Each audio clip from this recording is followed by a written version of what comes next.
Je suis Ibrahima Sori Diallo, mais communément appelé Abbé Diallo.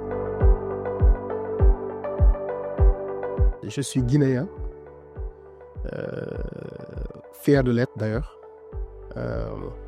Mais par contre, il y a une histoire un peu particulière, celle de quelqu'un qui a quitté la Guinée depuis l'âge de 8 ans. Donc, qui a passé la quasi-totalité une bonne partie de sa vie aux États-Unis et qui a décidé de faire le chemin de retour. Je suis à l'administration et contrôle des grands projets en qualité d'administrateur général.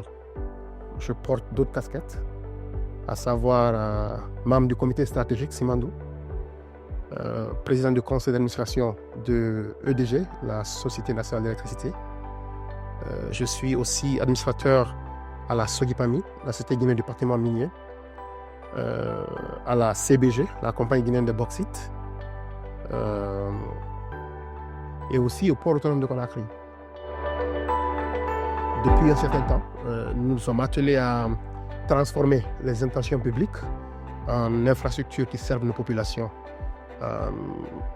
Depuis 2 à 3 ans maintenant, les impacts sont réels sur le terrain.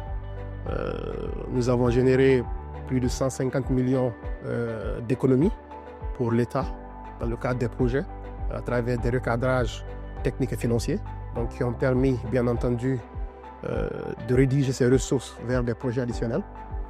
Nous avons étudié plus de 2000 km de routes, supervisé plus de 2500 km d'infrastructures de transport à travers le pays et une centaine de bâtiments modernes dans la cité administrative Koloma, qui est aujourd'hui le symbole d'une nouvelle administration publique moderne et souveraine. La Guinée évolue aujourd'hui dans un framework. Ce framework, c'est le programme Simandou 2040, qui est très ambitieux et qui s'appuie sur 3 leviers. Le premier étant le projet lui-même, Simandou. Le deuxième levier est la notation souveraine. Je pense que la Guinée, dans son histoire, pour la première fois, a un credit rating de B+, avec perspective stable. Et le troisième levier, bien entendu, c'est le fonds souverain, qui est aujourd'hui l'outil qui va financer les projets majeurs du programme et qui est l'outil qui va permettre aussi de capitaliser sur les ressources de la Guinée. Peut-être pour partager une petite anecdote sur le projet Simandou. J'ai fait une tournée à travers le pays il y a quelques mois. Dans un des villages qui n'est pas loin du corridor, j'ai rencontré 4 filles, 4 jeunes élèves qui étaient sur le chemin de l'école. Je me suis souvent posé la question, quand vous grandirez, qu'est-ce que vous souhaiterez devenir? Il y a l'une d'entre elles qui a dit qu'elle souhaiterait être médecin, l'autre ministre, l'autre président. Mais par contre, la 4e n'a pas posé de question.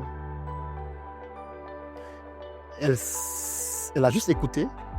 Et au moment où je partais, elle est revenue vers moi, elle a posé une question. Elle a dit, le train, est-ce qu'il passera à côté de mon village? Oui, j'ai répondu affirmatif, le train passera à côté de votre village. Elle a dit, donc finalement, nous aussi, on fera partie de la Guinée.